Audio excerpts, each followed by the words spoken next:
He's not falling for you. He's filing you. In the early dating stage, when this man is looking you dead in your eyes and asking you deep questions and remembering tiny details you mentioned, he is gathering data. This is the dating strategy for women nobody is really teaching because it requires being honest about what high-value men actually do with the information during those early stages of dating. And by the end of this video, you're going to understand what information he's collecting, what you may be revealing in those interactions without realizing it, and how to stop accidentally building the prosecution's case against yourself. The people versus the people? Now, before you start stress moisturizing and hitting up my comment section, yes, I'm acutely aware that you think you're building intimacy by oversharing. You might say something to yourself like, well, I'm just going to tell him everything now so I don't waste my time or his.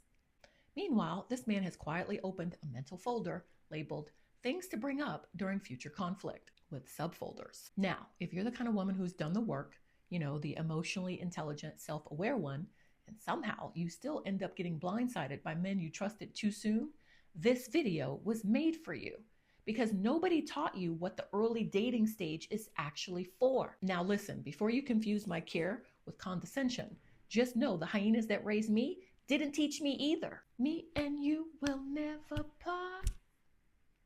Anyway, those hyenas never explained what early stage dating conversations are actually designed to do, or what it costs you when you enter them unarmed with strategy. So stay with me. I'm also going to tell you about a woman I know. She's the kind that you would look at and be like, wow, she has it all together.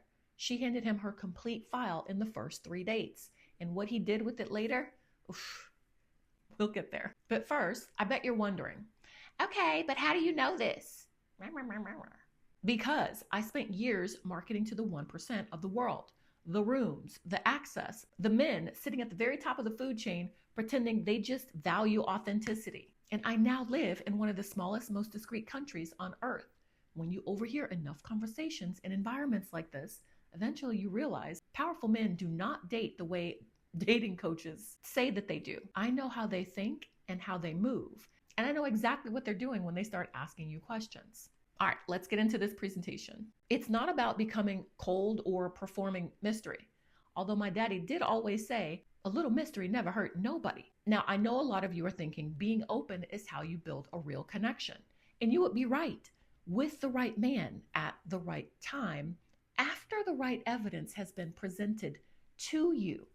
That distinction is what this entire video is about. So here is what's actually happening every time he asks you a question in the early dating stage. And once I show you this mechanism, you will never sit across from a man in a first, second, or third conversation and hear his questions the same way again. Think of it this way. Every question he asks you is a data point. Am I saying every man is a predator with a color-coded spreadsheet? No. I'm simply saying that men in early courtship are running a quiet, unconscious to you risk assessment. Is she emotionally stable or does she spiral at altitude? Does she have other options or is she operating from scarcity? What has she accepted from men before and what will she accept from me? Also, how quickly does she give me access emotionally and physically? He's not asking you what you're looking for because he's filling out a compatibility form. He's asking because your answer tells him exactly how much time and effort this little situation is going to cost him. And here's where dumb V, the clearance rack version of myself, emotionally optimistic, past life version, made the most expensive dating mistake of her entire career. Yes, I said career because dating is a whole job. Dumb V confused his curiosity with emotional safety that he hadn't earned yet. He asked all the right questions. So she answered them. Honestly, she gave him the full tour, showed him where the lights were, where the back door was, and exactly where the alarm system had a gap. Then she acted shocked when he moved through the house in the dark like he already had the blueprint. Because he did. She handed it to him during appetizers and a spicy marg. Your man, he didn't have to find the gap. Why? Because you gave him the map, baby Linda. And here's the part that's going to cost you if you miss it. The map isn't just built from what you say. There is a concept called behavioral normalization that explains exactly why what you share early in dating is not just emotional, it is operational. When you tell a man in the early stages, my ex cheated on me and I found out, but I stayed for 2 more years because I believed in what we were building. You have not just shared a painful memory and failed an attempt at trauma bonding. You have handed him 3 pieces of critical intelligence simultaneously. Number 1, your boundaries have been violated before. Number 2, you did not exit when they were. And number 3, you're capable of absorbing significant betrayal and continuing to invest. Boop. Okay, the research showed that those men become more likely to normalize that behavior themselves.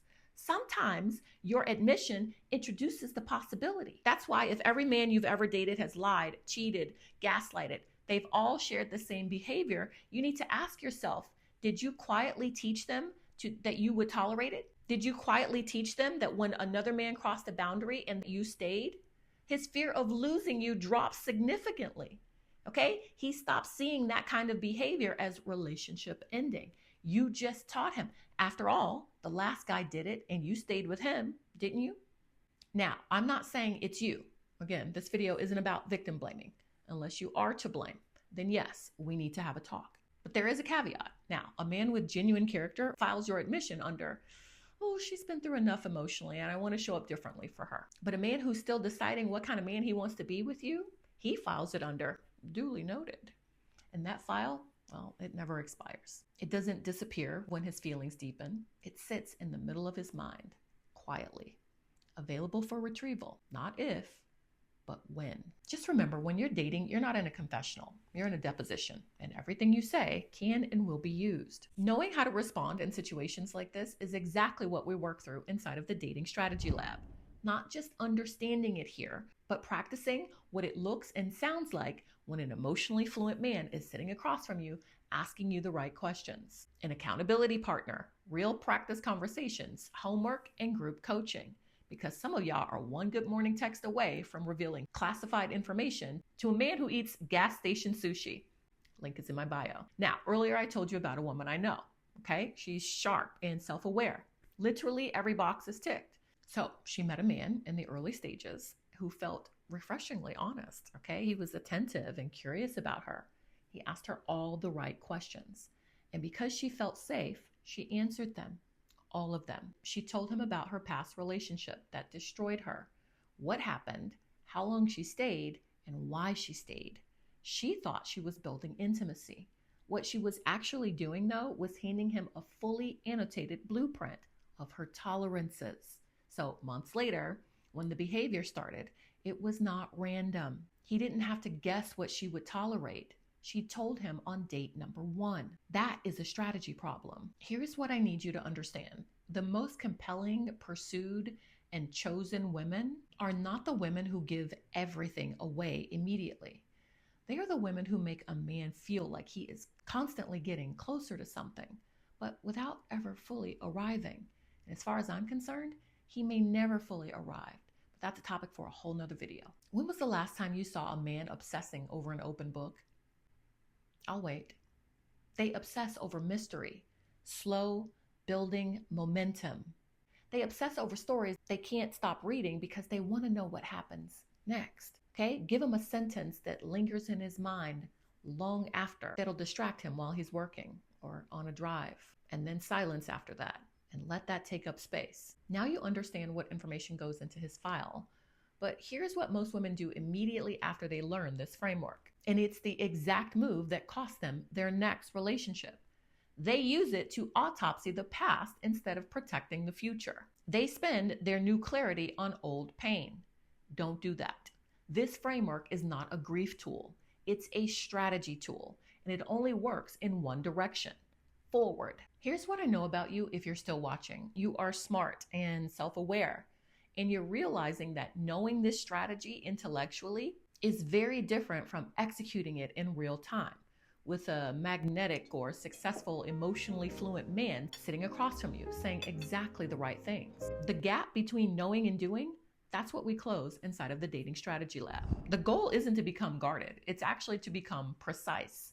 There is a future version of you that walks into every date already knowing what to reveal, what to hold out on, and what to make him earn. Wasn't there a scene in Scandal where Kerry Washington was like, if you want me, earn me? The new version of you doesn't hand out blueprints and security codes. Okay, she makes him earn it.